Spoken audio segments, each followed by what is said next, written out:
Welcome to the party. I'm Sam Ekstrom of Locked On Sports Minnesota. Happy Thanksgiving. Happy Black Friday. The Vikings are 9-2. I'm Arif Hasan of Pro Football Network. I've been vindicated after Adam Thielen spat out his turkey and said it's too dry. It is a two-man operation today on the Minnesota Football Party. Let's get after it. Locked On Sports Minnesota podcast. It's endless Minnesota Vikings talk with the diverse voices of your local experts. It's time for the Minnesota Football Party. It's your guys hanging out talking next level Vikings football.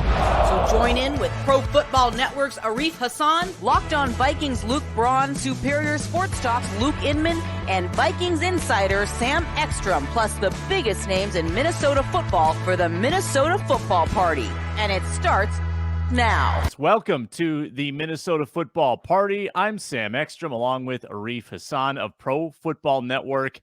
This is the crew today. This is the party. It's a very intimate party. We do have a guest of honor today. His name is Ron Johnson. He joins us every week, and he will be joining us midway through the show. He was at the game last night, did the post-game reaction on the radio, so that'll be great to have Ron joining us. But we've got plenty to talk about. Is Randy Moss getting surpassed by Justin Jefferson? Kirk Cousins, best game of the year, and what is going on with this Vikings defense? All that and more on today's Minnesota Football Party. Arif, happy Thanksgiving, my friend. How was your day? It's fantastic. I am really excited to look forward to my leftovers. Again, no turkey, so my leftovers will be a little bit better than everyone else's, and I appreciate that fact.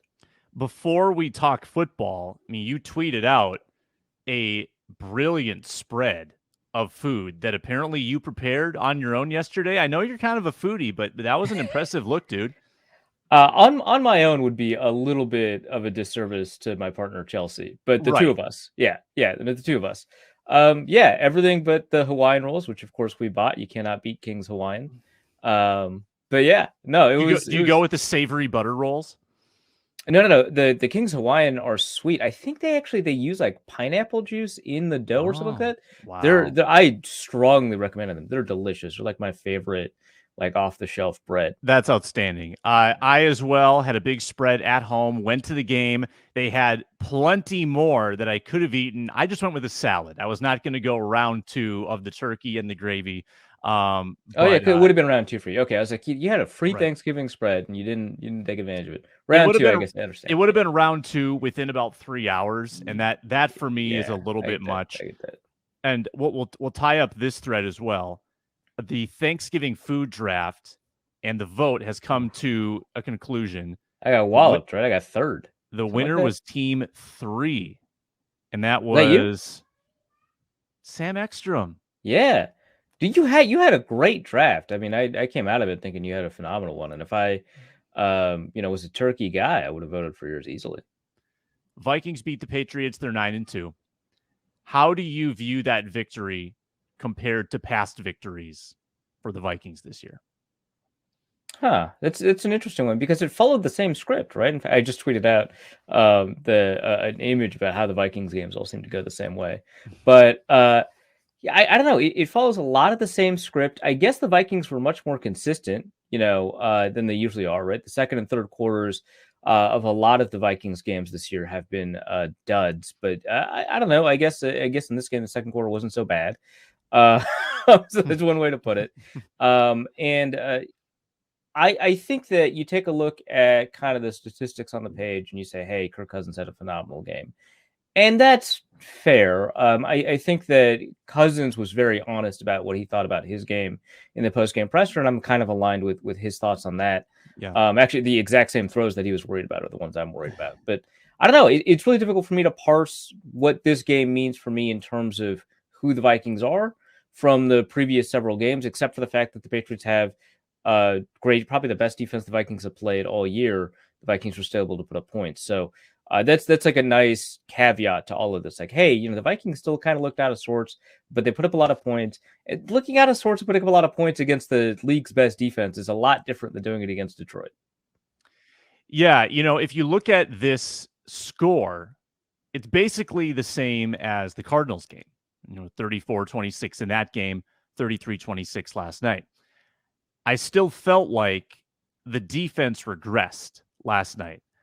It just felt different. There wasn't, they weren't playing from in front as much as the Cardinals game. Therefore, the defense had more pressure on it, and they melted a lot of those situations last night until the end, which, again, does follow the same script as the season so far. But movement of the football on offense, I thought was a major plus. The lull that this team usually goes through amounted to basically 2 drives. After the opening touchdown, it was a 3-and-out, and then it was the pick. And after that, the Vikings scored pretty much at will, as long as they needed to, and they got up by 7 points. So I credit the offense with really a tremendous performance, aside from the obvious interception asterisk. Kirk Cousins, what have you seen his QBR yet? I'm guessing his QBR is around 75 for last. Oh yeah, I would imagine, especially because it's not like PFF grade where they'll take those dropped picks, or I don't know, dropped picks is the wrong way to put it. Those near picks into the grade. QBR is not going to do that, right? They're going to give him full credit for the KJ Osborne catch, right? So 75, that's a good guess. I'm going to go with 80. I don't know, that was pretty good. The interception hurts, but pretty good. You're the winner. 84.8, a season high QBR, which, and this is crazy. The QBR against Buffalo was 32.6. Yeah, I saw that. Against New England was 84.8. That's absurd. I guess the Vikings had the second highest completion percentage against Belichick in his coaching tenure in New England. Was it 88%? Over 80% if you include the Justin Jefferson completion, which would make them 31 of 38. That Justin Jefferson completion. And this is the whole thing, Arif. When your offense plays at that level, like it has the capability to, I think we believe that it does. That covers up so much stuff. Justin Jefferson bails you out of tough third down situations. Your defense can play as bad as it looked last night, and you can still win games. That's the value of having a top 5 level offense. And I think that has to be the path for this team. I don't know if this defense has any magic bullets. You might get Dantzler and Tomlinson back, and you might be able to play at sort of a baseline level where, you don't have a ton of obvious weaknesses to exploit, and you can get by giving up 24 points a game. But this offense has to be the engine. And last night reminds us of that there's clearly one unit that has so much more potential than the other. Yeah, it's such a sea change, right? From the way that we've viewed this Vikings team for over a decade, right? Even before Zimmer, right?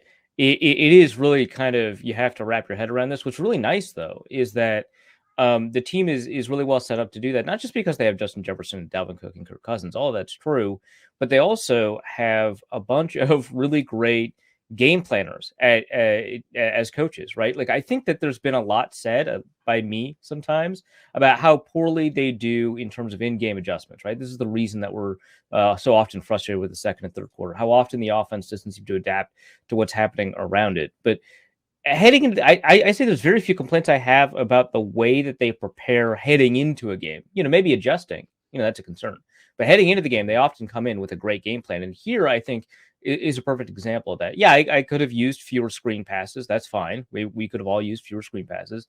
This team is somehow remarkably awful at it. Don't know why.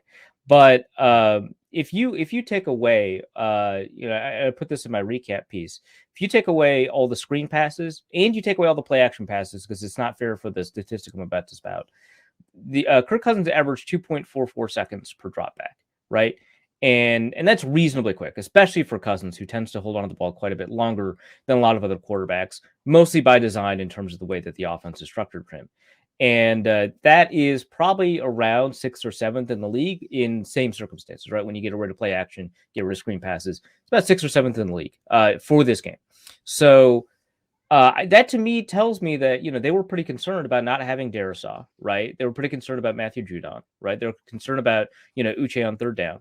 And they adapted the offense to make sure that they could hit a bunch of quick hitters, knowing that, the primary guy that they're going to be a quick hitter for, right, Justin Jefferson, is going to get covered up a lot, especially on, like Kirk Cousins said, on some of these east-west routes, right?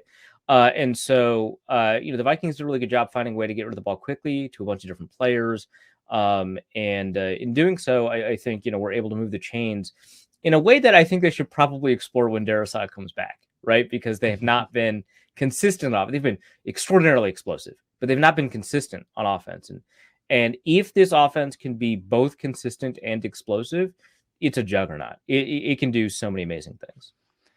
Yeah, for the amount of attention that they gave Brandle's side of the line, the amount that they seemed to use a fullback last night, they still found a way to get the ball downfield, enough to have a dynamism to this offense that I think it's lacked obviously in previous weeks. And if you look at the splits post-bye, and it's obvious that Kirk Cousins is making a more concerted effort to get the ball downfield, and Justin Jefferson just keeps paying it off. Oh my and I think Kirk's quote last night was, "The eye in the sky don't lie." Like when Justin Jefferson puts these things on tape, it just reinforces to Kirk that he's going to be okay if he makes these throws. And the two last night were astonishing. I tweeted that Justin Jefferson set the PFF record for contested catches against Buffalo. And had he gotten a few more targets, I don't know what the final number was, but I mean, he could have come close again last night. Like he had another 4, 5, or 6 that might be classified as contested. He's fearless. He's fearless. Like, asked him after the game, what's your mindset when you're about to get blasted and you know that you're going to pay the price if you make a catch? And he just laughed and said, "Yeah, I don't really think I'm getting blasted." Like he doesn't even think these are that big of hits, when we're watching and saying, "My gosh, man, how are you hanging on to this football?" I think this belongs in the Randy Moss Thanksgiving pantheon. I mean, it doesn't have quite the yardage or the touchdowns that Moss's highlights are all touchdowns, right? He just made remarkable catches in the end zone. But this is right there. I mean, the collection of grabs he made last night, that was special stuff. Oh yeah, absolutely. I'm looking up a statistic real quick because this is what I thought. So I have often characterized the one or two weaknesses that Justin Jefferson has had, and now it looks silly after the last 2 weeks that he's had, has been contested catches. And I looked it up. Am I dumb? Is this? Have I been wrong my entire career about this guy? And I did. He had like a 91% contested catch rate in college, so I did say that he's probably going to be able to get it back. But last year he was below average in contested catches. He had below 50%. I think it was like 41 or something like that. Up until week 7, his contested catch win rate was 33%. And then after that, he turned it on. So I'm not crazy. I do remember that this was a problem, and now it is absolutely nuts to even think of it as a problem. He is.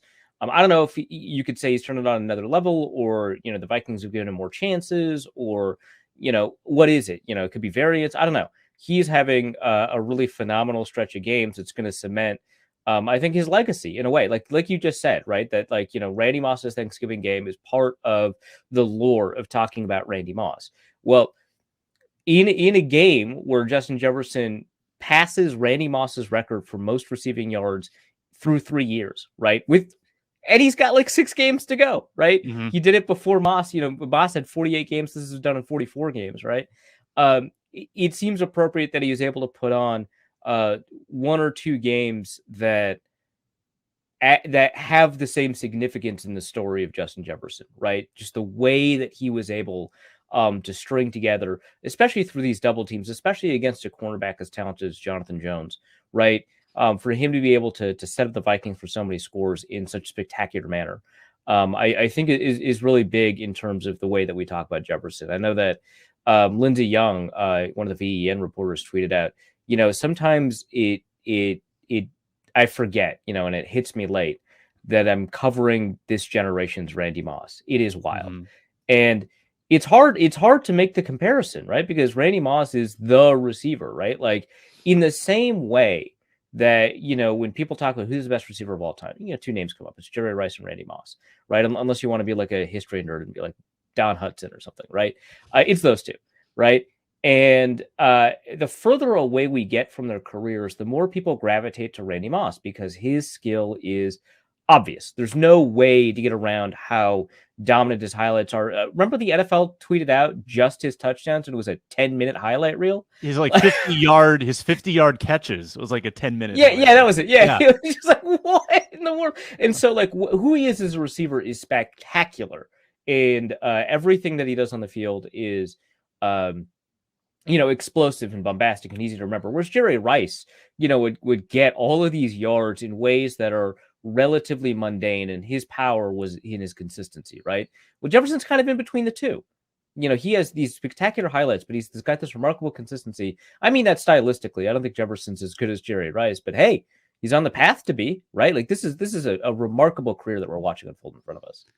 No doubt about that. We've got Ron Johnson coming up in a moment. Before we get to Ron, reminder that betonline.net is your number one source for sports wagering info. The Vikings covered last night, the 2.5-point spread, and the game went well over the over-under. We'll keep an eye on that Jets line for next week. I'm not sure that's released yet, but you can get that line and plenty more at betonline.net. It's NCAA football and basketball. It's NBA, NFL, and you've got MMA, boxing, and golf as well. Get your betting fix at betonline.net on your laptop or mobile device where the game starts. Our guest of honor today, like he joins every week, it's Ron Johnson. He's at 3Ron Johnson on Twitter, host of the Ron Johnson Show here on Locked On Sports Minnesota. Ron, late night for you. You were doing the post-game show. Thanks for joining us this morning. What was the vibe after the game? What were the callers like coming off of a big Thanksgiving meal, watching the Vikings? Were they fired up about the win? Well, I thought Luke Braun called in because it was the Kirk Cousins narrative that hey, he threw a bad interception and blah blah, and no, but it was it was actually pretty positive. I mean, of course, everybody's thinking this, and so if the Vikings actually do have a chance to go to the Super Bowl, they do have a chance to go to the NFC Championship. All signs pointing to, and this is what people have to remember: the Eagles play the Packers, so the Eagles could really help the Vikings clinch the NFC North. So it's kind of like, do you want the Packers to win? Yes, because you want the Eagles to get knocked down a peg, and you want that number one seed. But then also, if the Eagles beat the Packers, then you clinch the North. More than not, because I don't think the Bears can rattle off every game moving forward. So it's one of those, people were just kind of like, it's a little bit of consternation. Like, do we root for the Packers because we rather have a home game in the NFC Championship, or do we root for the Eagles because we just want to win the North and be done for before December or by December? And because they beat the Jets, then it's over. But here's where it got weird. Of course, it was the kicker conversation late in the season. No matter where you're at, if you're in Philly, if you have to go, if Tampa has to come to you, who knows? Because that's what everybody's asking. We got to get rid of a kicker. We got to get rid of our kicker. He's going to lose the season for us. Who else is out there? And I think that's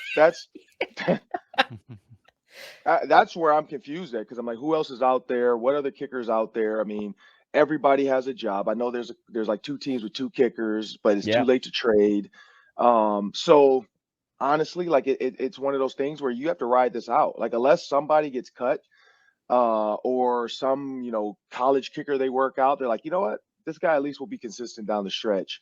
That's the only way this goes. And don't think that the Vikings aren't going to have some Tuesday visitors and Monday visitors for some kickers.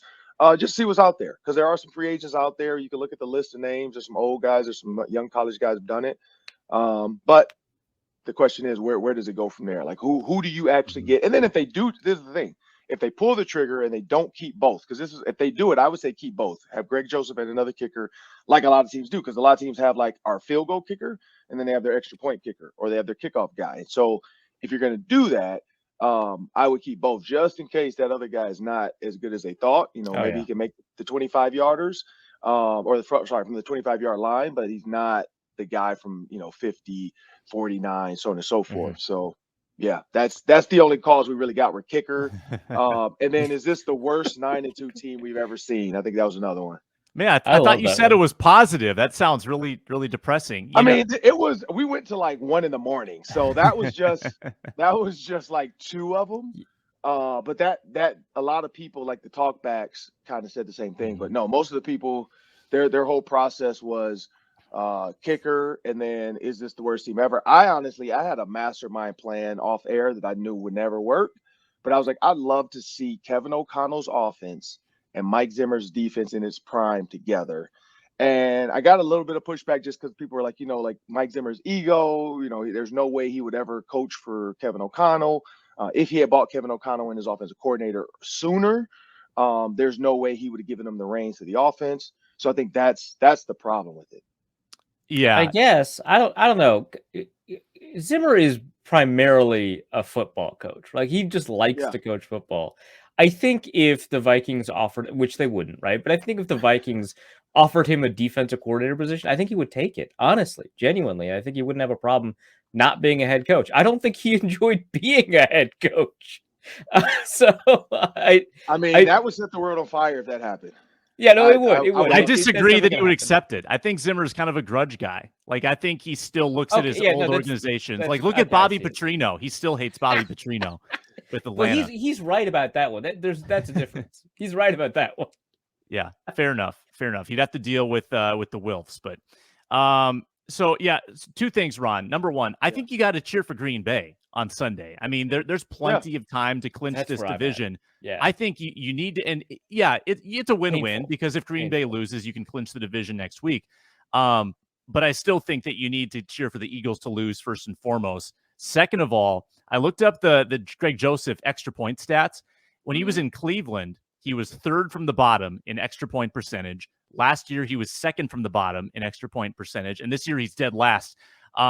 It's a bizarre issue, and it's always so weird, man. I'm not a special teams coach, but he's always pushing it to the right. It's almost always a miss to the right. There's definitely something mechanical going on there, and he's in his head about it. I don't know how to solve it, but it's a problem. It's a problem. But I'm with you, Ron. There's no solution right now. There's no good kicker that you can go and pick up off the free agency scrap heap. It just doesn't work that way. Right. I don't know if you want to be, and the thing is, you don't want to rattle your kicker either. You don't want him thinking like, if I make a mistake, my job's it's over. But I'm also I grew up in the world where you bought players in all the time anyway, and then other guys kind of like, whoa, I need to do what I'm supposed to do because they could replace me. So yeah, I don't know because kickers are different. Kickers are a different breed. Like that whole like Zach Wilson, for instance, they benched him. I think that's hopefully a wake up call for him. He learns how to be a lead. He already apologized to the team for his comments, all that kind of stuff. He should have stopped worrying about Stacy's mom and focus more on like what happens if he loses. But I think that's going to be the key is like, can you do what could you Zach Wilson a kicker? I don't know. Like, do you bench him in a game that you're like, you know what, we don't need our kicker this game. Let's just go for 2 every single time against the Jets. That could be an opportunity. Not saying Jets are bad, but I'm not saying Mike White is going to win this game. So could you, and he could be back. Like, they only benched him for this Sunday, so maybe next Sunday he's back. But Mike White walking to the US Bank Stadium, I was maybe just go for 2. Like, just see what happens. If you get half of them, it's the same as making a kick. So, hey. Mm-hmm.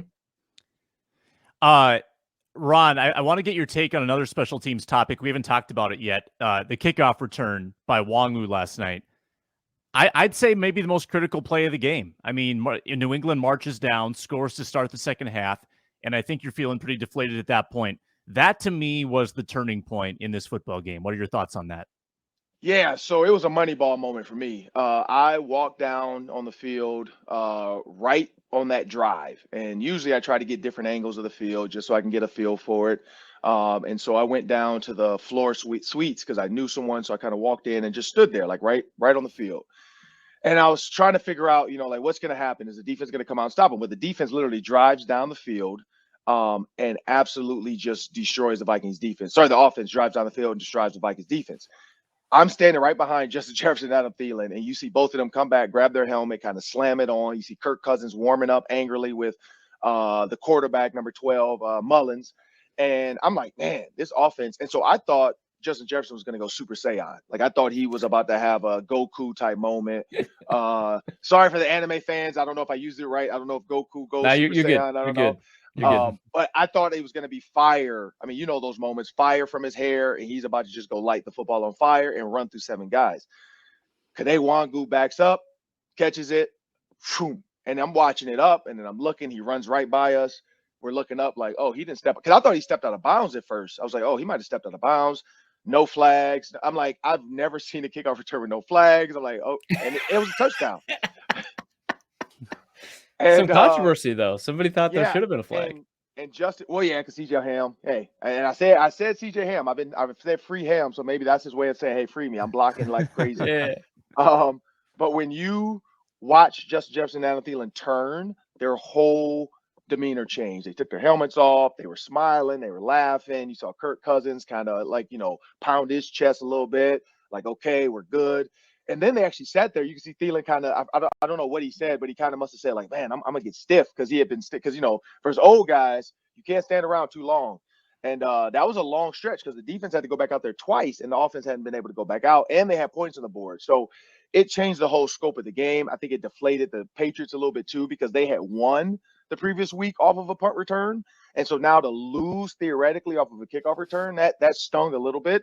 And so you could just see Kane changed how the sideline felt. And I think that's what I got. And then the fans too, like the fans I was standing around behind me, they were like losing it. I mean, it was a definitely like I know he got a game ball, and I said that on the fan line. I was like, Kane Nwangwu has to get MVP or game ball for changing the scope of that game. And of course, Kevin O'Connell heard me and he gave it to him. Because I know Kevin O'Connell listens to the fan line on the way home. It's good that he's listening. Yeah. And so I think that's going to be a big moment, but three kickoff returns in his career. Somebody said, you know what, at this rate, he'll pass Cordero Patterson. So at this rate, yeah. Just 2 per year. That's all you need.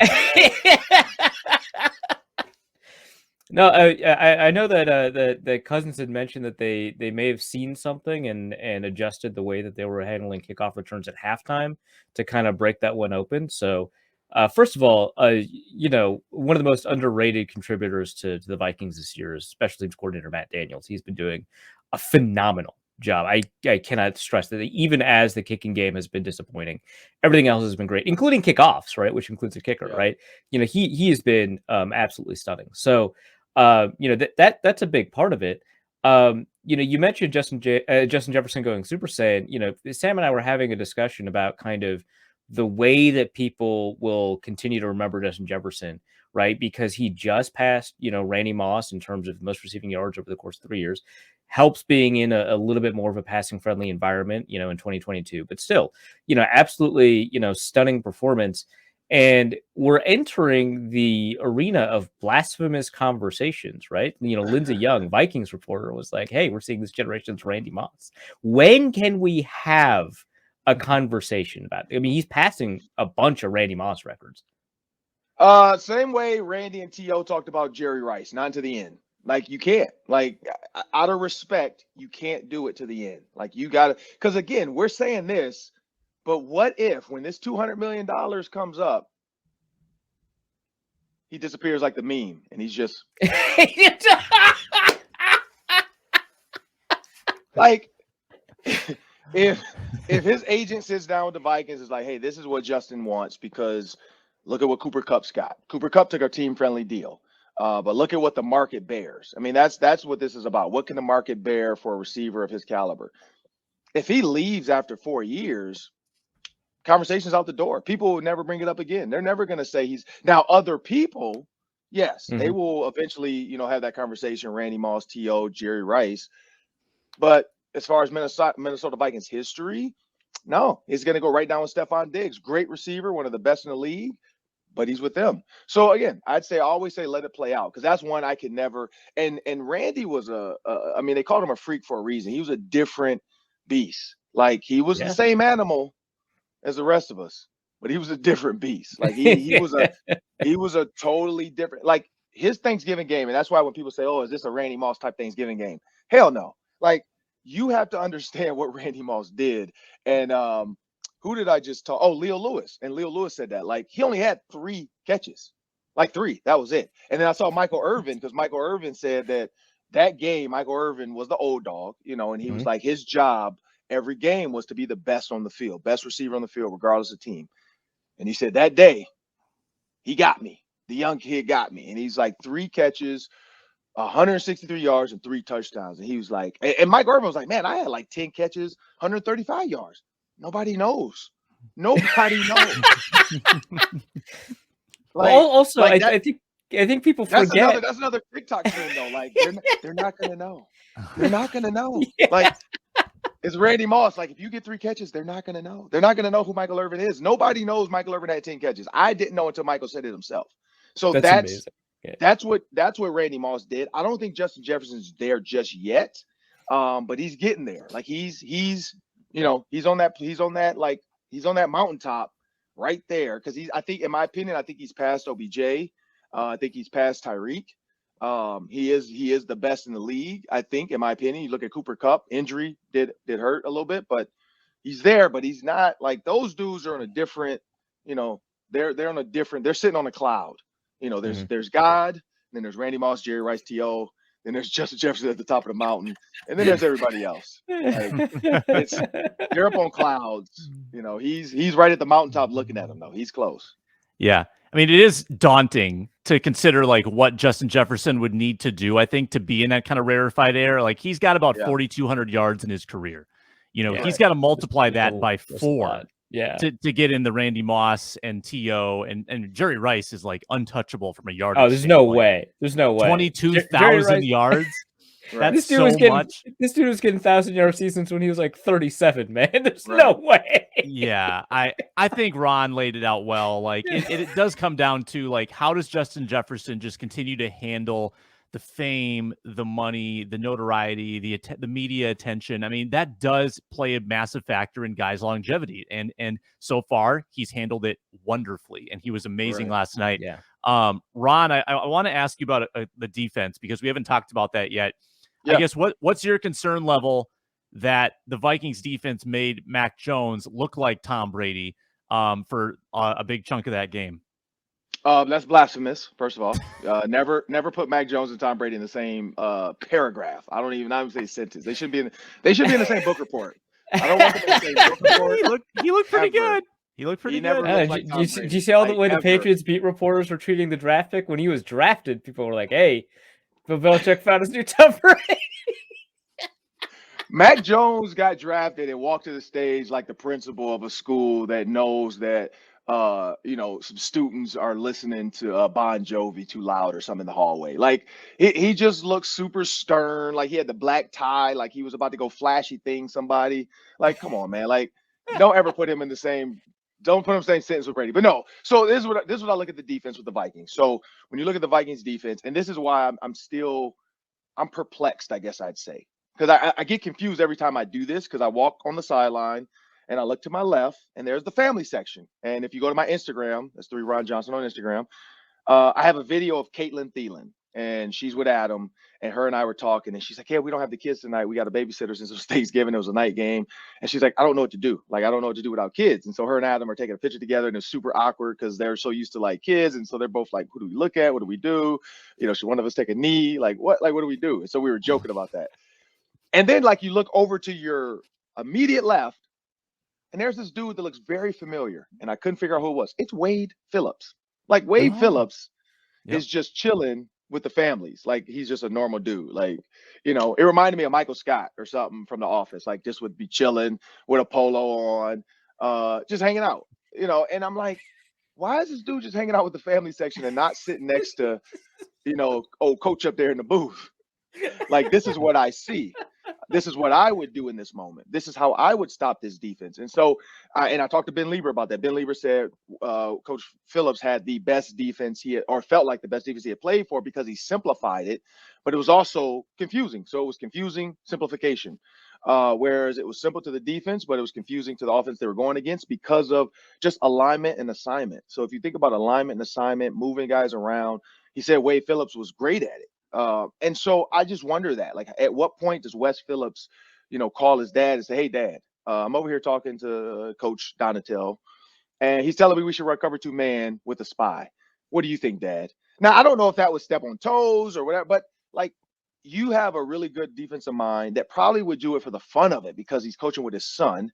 Why not do it? Why not bring it in there? Now, I don't know if that would get weird because son is offensive coordinator and then dad's trying to beat him up in practice every week. That's life. Like, dads beat up sons. Like, you always want to humble your son. You want to make your son bow down to you. Your kid, I always tell people, beat your kids at everything. Like, who cares? They'll learn. They'll get over it. Like I don't lose. I'm Uno. Sorry, I don't care. Monopoly, whatever. I'm beating my kids. So like I feel like you have a guy in Wade Phillips that can really help. So as far as going back to Ed Donatell's defense, though, injury is a huge part of that. You know, you look at the cornerback. You're talking about Duke Shelley had to play the entire game. You look at people are clamoring now for a Caleb Evans. You can't just blitz Harrison Smith all the time because you got Duke Shelley over there that needs a little bit of help. So you're trying to get home with 4, and you can't just crisscross because Mac Jones will run. They will dump it off to the running back. So all of a sudden, defense end goes in, and he sees that. Bill Belichick has a trigger or something, I'm pretty sure, to say, hey, don't chip, just go. Because that chip screen that almost went for a touchdown, that's all that is. It's a fake chip making the defense end go inside, and then boom, throw it out to him. And now he's in space with tight ends and receivers blocking downfield. So I don't know. Like the honest answer is I would rather go out in a blaze of glory and just blitz. Like if you're gonna lose, at least lose putting the quarterback's life in danger. Like scare him to death, hit him. Because just sitting back there playing that zone, today's receiver is a little bit too savvy. The routes are not what they used to be. Guys are able to change routes mid route, like the choice routes the guys have, where if you run down the middle of the field, if it's open, you take the middle. If it's closed, you stay on the seam or you break to the corner. So there's so many variations of what coaches draw up now. So yeah, I don't know. The defense for me, I don't really have an answer, to be honest. I'm very confused at that. Mm-hmm. All I can say is Kevin O'Connell is not pointing fingers at his defense, saying, "Hey, look, I'm giving you guys prime time Kirk 300 yards, and you guys are letting them put 400 yards." We don't have that. You know, I think in the past there was some finger pointing. Hey, my defense is really good. Your offense needs to hurry up and get better. You know, but yeah, no, I have no answers to the defense. I really don't. It's so confusing when you look on paper. You got Za'Darius Smith, Danielle Hunter, you got Harrison Phillips, you got Harrison Smith, Pro Bowler, Hall of Famer. You got Patrick Peterson, Hall of Famer, Pro Bowler. You got Eric Kendricks, you got Jordan Hicks. In my mind, on paper, that feels like, and you got Shannon Sullivan. Like that feels like on paper, that's a great defense. Now they're 9-2, so I mean, I don't know. Like in the red zone, they're only giving up 20 touchdowns in the red zone. They've only faced 111 plays. I think that's like fifth or sixth best, or fifth or sixth least amount of plays in the red zone. You know, so there are some things they're doing well. They're bending, but they're not breaking. But yeah, I don't know. Yeah. Arif, last one for Ron before we get him out of here.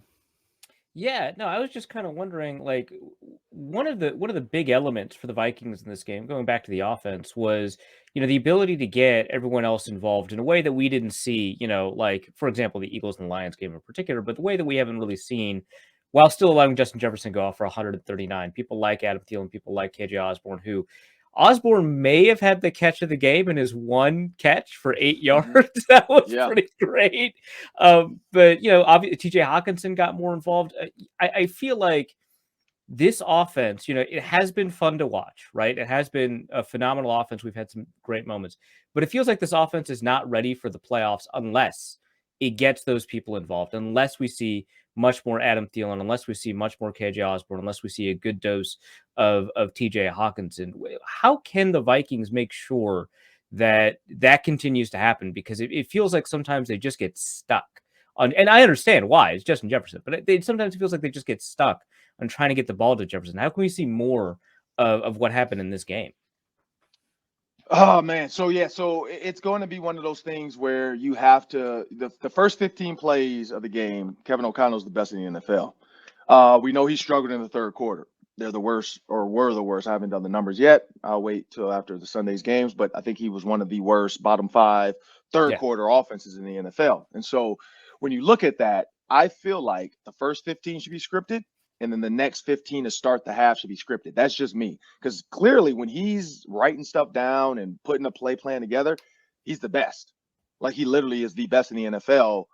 Numbers lie. I mean, numbers don't lie. Men lie, women lie, numbers don't. So when you think about that, you think about the second half, I think the second half is one of those things. Like he can go in at halftime, already kind of have maybe have 3 or 4 written down, you know, and then when he comes out, he's like, okay, I'm going to use second half number 4 because Justin Jefferson's done this, TJ's done this. Here's the defense.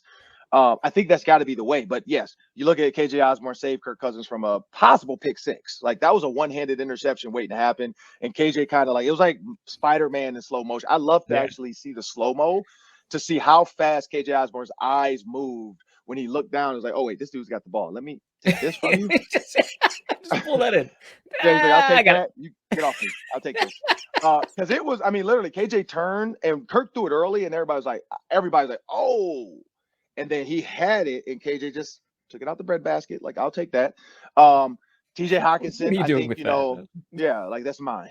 TJ Hawkinson's usage, it has to improve for the simple fact of Justin Jefferson. There's going to be teams that literally say, you know what? I really don't care if Adam Thielen has 10 catches. Justin Jefferson is not going to get a ball. Like, we're going to double team him. I mean, think about the Megatron versus Eagles game years ago that they keep showing where they literally treated him like a gunner. They had two cornerbacks in the red. Yeah, they had two cornerbacks like, yeah, go somewhere else. And he still, I think, ended up having 3 touchdowns at one point against the Eagles.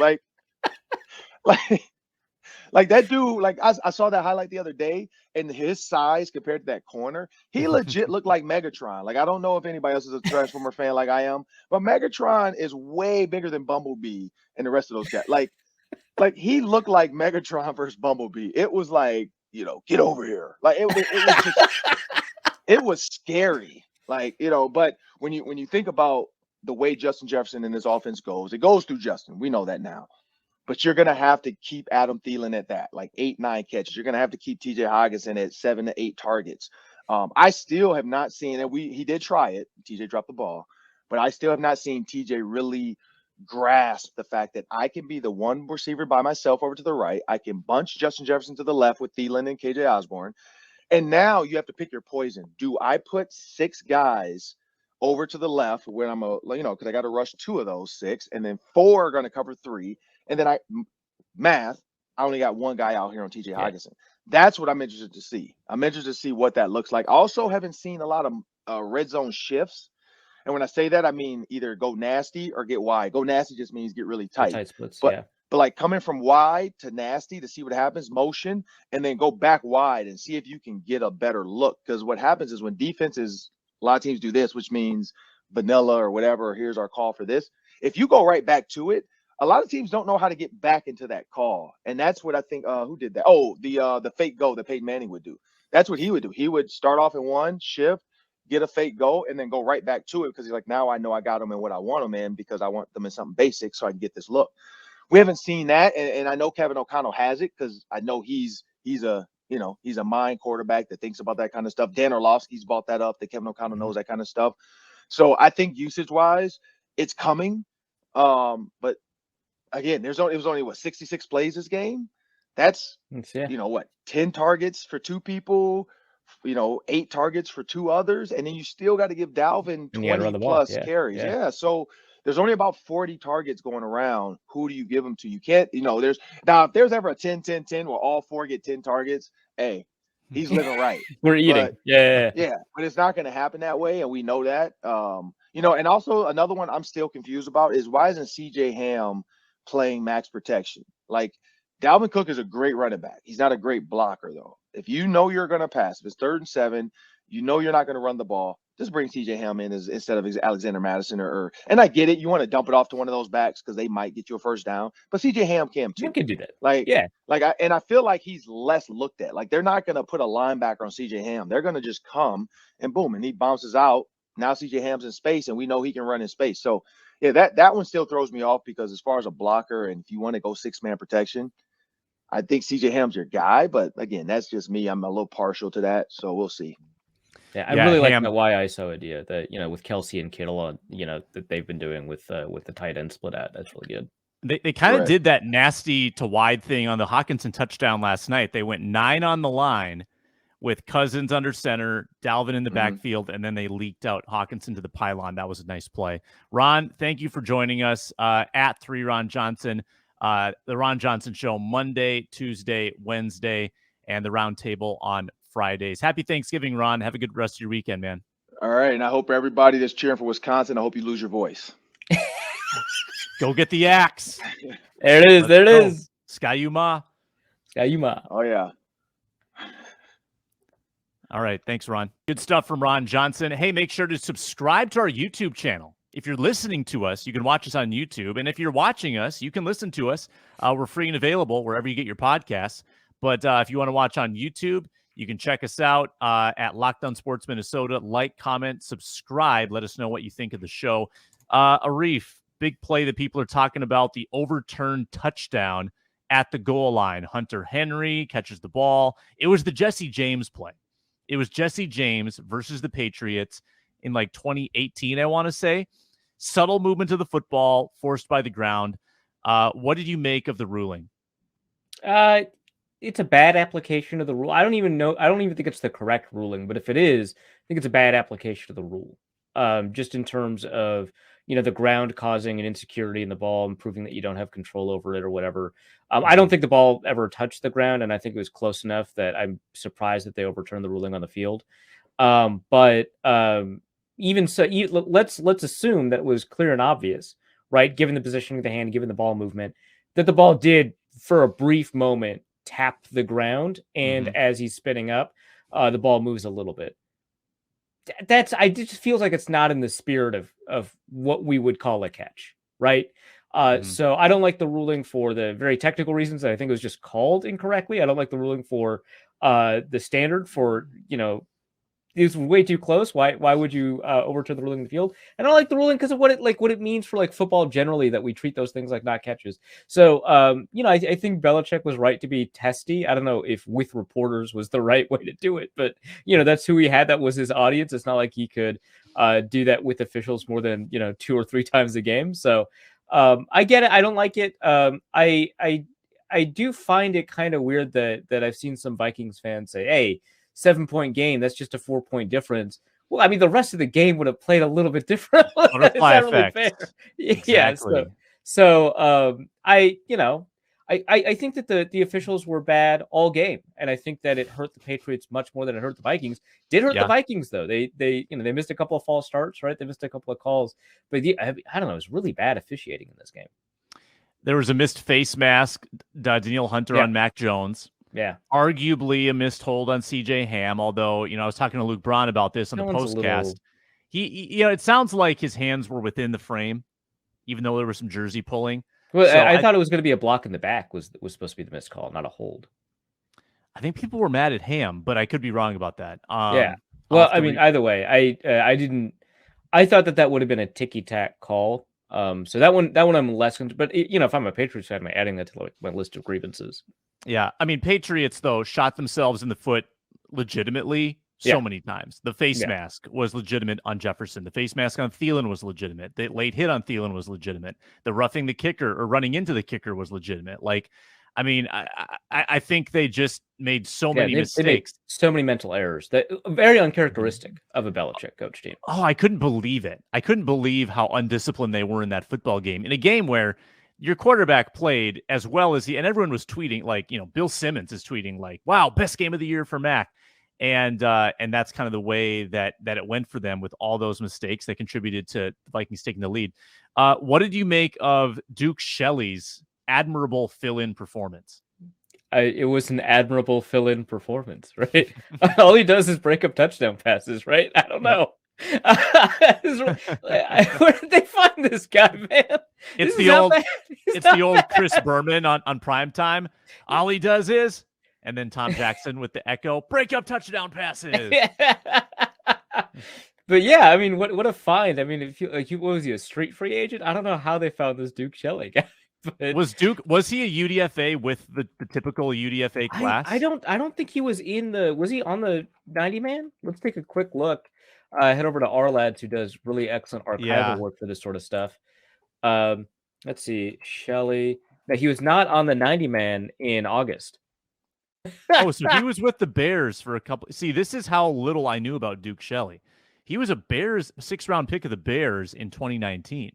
Yeah, so he's with the Bears from 2019 to 2021 as a 6th-round pick, which, by the way, exceeds the lifespan of most 6th-round picks. So credit to him for sticking around on a roster for that long. Especially, a Bears roster that I think that the middle end is actually fairly talented at cornerback. So credit to him. So he was waived by the Bears in roster cuts on August 31st. The Vikings signed him to practice squad on September 6th, and he's been promoted up. So really fantastic work from this guy. 5'9", 176 pounds, gets to break up some pretty difficult to break up passes. So good for him. They should probably keep him around for a little bit, given how injured the Vikings are and also how talented he seems to be. And clearly above Chris Boyd in the pecking order for the Vikings. And I think they probably have a good chance to get a Caleb Evans back next week. A Caleb Evans could be your starter. Yeah. Andrew Booth, I mean, God bless him, seems to be made of glass. I'm not sure what his status is with the knee, but Duke Shelley could be in this rotation as long as Cameron Dantzler is out, which it sounds like Dantzler believes he'll be back after the minimum, which is 4 games, which would be after Detroit. I think he's been out. He's missed 2 weeks now. He He's missed 2 weeks. Yeah. Yeah. And what impact do you think Dalvin Tomlinson can have once he returns? I assume he's got a good chance to return against the Jets. Yeah. The thing that my answer surprises me, which is that it's an interior pass rush. The thing that I criticized the Vikings for signing him back when I thought Michael Pierce was going to be on the roster for a little while, right, is that, hey, they signed 2 nose tackles. Neither of whom can rush the passer. What's going on here? And the thing is, Tomlinson is not a very good 3 technique rusher, but he does find a way, especially when he gets to rush from the 1 or 0. He does find a way to collapse the pocket. This is his best pass rush season, I think, maybe ever, at least from a pressure percentage perspective, right? Where he's been able to collapse the pocket. It's not something I anticipated, but also, I mean, the Vikings run game has clearly suffered without him, right? They've had to dig into their rotation. I think just like Duke Shelley, Kairos Tonga has been a really wonderful find. I think also from the Bears. You got to hold on to these guys, man. What's going on? Well, they got Amir Smith-Marset, so. But, it's been a wonderful find. And I have seen James Lynch improve over the past couple of weeks, but he is just not good enough to hold on for an entire game. The same way that Dalvin Tomlinson can, and he gets pushed around a lot, right? And so not having someone like Dalvin Tomlinson really exposes you in the run game. It asks Harrison Phillips, who is having a really good season, it asks him to do a lot more, which I think, you don't want him to do stuff that he's just kind of outside of his specialty, which is unfortunate because he can be really talented when he gets to do what he does best. So it has this kind of knock-on effect on the rest of the team in that you decrease kind of the rotation reps with Dalvin Tomlinson available. You make somebody like James Lynch play fewer snaps, so he's going to be more energized, more refreshed for those snaps, but also just your top line defense could really use that guy. I mean, the Vikings are a very top heavy team in terms of the way their talent works, right? The depth is just not there as it is compared to other teams that are competing for a division lead, right? And so getting someone like him back, like the injury that the Vikings have had to their starters have been thankfully like very short term. Getting someone like Tomlinson back, I think, would be huge in terms of the way offenses can game plan around the Vikings, whether or not they've got the ability to kind of run up the middle a little bit more often. And also, Daniil Hunter has just figured it out, right? Like he's just figured it out. The past couple of weeks, he's been able to figure it out, and he had a great game here too, just in terms of pressure rate. Obviously it would have been nice to get home, right, to Mac Jones a little bit more. I think he had the sack, right? I don't think they split that up. Hunter's figured it out how to rush from this new alignment. Now you throw Dalvin Tomlinson back in there, and I think you create more one-on-ones. You just have more opportunities to bring the quarterback down. So I think it actually would have a pretty big impact in ways that, if you'd asked me before the season started, I would not have anticipated. And you needed him to, because Za'Darius Smith is not quite himself right now, and he needs this mini bye in the worst way. Like this is oh my god, he has like 6 injuries, man. Watching him, and this is something that I doubt TV captured. Watching him get off the field, he did not linger at all because they had that hurry up drive at the very end. Smith labored to get off the field. I mean, he was fighting it. He went straight to the locker room. He didn't hang out. He didn't go high five. He didn't exchange jerseys. Like he was getting out of there. And he did not look very healthy. So he needs this whole week. And I don't know if he's ever going to really shake this knee thing. I think this is probably something that is going to bother him chronically for the whole year. But if they can mitigate and get him a little healthier 10 days from now, if they can get Thielen a little healthier 10 days from now, get Tomlinson back, get Caleb Evans back, then this team can look a little bit more, kind of rejuvenated, I think, and back to health. And then you're still looking to get Dantzler back. And then Who knows about Christian Darrisaw? I mean, I think Darrisaw is the big wild card here after 2 concussions. Yeah, two concussions is really difficult to figure out what the timeline Yeah. for that is going to be, because you do want to be careful with multiple concussions within a short time frame. To the Za'Darius Smith point, I think it is really difficult to emphasize to people how much pain Smith is playing through, and how, because it's not just the knee, because he also had like an arm, right, a little bit earlier. I don't know. He has like a number of issues crop up during games, and regardless, he seems to come back into games, which, obviously it's a credit to him and how ridiculously tough he was. And also it really emphasizes how bad it must have been last year for him to miss basically the entire season, except for the first game and the last game. Right. Yeah. But, he is playing through an enormous amount of pain, and it is not always obvious because, the broadcast is an entertainment product. It's football, right? You watch to be entertained. They're not going to focus that much on that. Right. But he's playing through a lot, and it is difficult to kind of. I mean, I've seen really tough players rack up the number of injuries that and not play, and no one holds it against them, right? It's not like they're being soft. They're really tough players that play through a lot, and what Za'Darius Smith is playing through is extraordinary. All right, last one. Kirk Cousins said it on NBC. He also said it in the press conference that the next step for him is to get a pair of grills to match Justin Jefferson. At what point should Kirk Cousins break out the grills? Oh, man, I feel like that's a playoff thing, right? First of all, it's going to take a little bit of time to get good custom grills done. So his dentist in Holland, Michigan may not be able to fulfill that order. That was funny. That was funny that he mentioned it. Yeah, I don't think my dentist gets a lot of those requests. But I'm sure through the grapevine he'll be able to figure out a connection somewhere, right? But yeah, I think you got to wait until the playoffs. Keep that in your back pocket until you get that playoff win. Something that has been elusive for him. I think it's only that Saints playoff win, right? I don't think he got one with Washington. Correct. Get that playoff win. Shut people like me up about sustainability and all that. Put the grills in. I think that's when you do it. I think you got to make the Super Bowl to do grills. You got to wait for the Super Bowl. You have to make the Super Bowl. So you need to win you got to win the championship game. That is an expensive investment for. I mean, unless he gets cheap grill, I guess that's always possible. Why would he spend up? Kirk Cousins, Cousins and grills have not historically gone well together. It's just so good. He could look like riffraff, man. Just commit. Like if they're playing in a wild card game, I don't want Kirk Cousins breaking out the grills for a while. Like they've been there, they've done that. I need them to do something they haven't done with Kirk Cousins. So maybe it's divisional round, home win. But again, I worry about like over. But we both agree he should not do it during the regular season. We both agree. I think we both agree. Yeah. Okay. If they beat the Lions, like how many more road games do they have? If they beat the Lions and like on the flight home, he's got grills. No, don't do that. Don't do that. I'm out. No, and I actually appreciate that they've kind of, as fun as it would be, toned it down. Yeah, I appreciate that they're sharing the chains. Yeah, and it's become a team thing, because I do like have legitimate concern about overconfidence, over celebration, getting too high on the hog, fat cats get slaughtered, all of that. Kevin O'Connell might need to slaughter some stuffed animals. That's just to drive the point home. Yeah. Did you see that Chris Boyd tweet? Was it from a couple of weeks ago? Getting mad at Taylor Heineke? At Heineke. He got really mad. Yeah. You can't wear chains. That's our thing. Only our dorky white quarterback can wear chains. Like, boy, can you own that? That is so bizarre. Trademark on the chains. Kirko chains.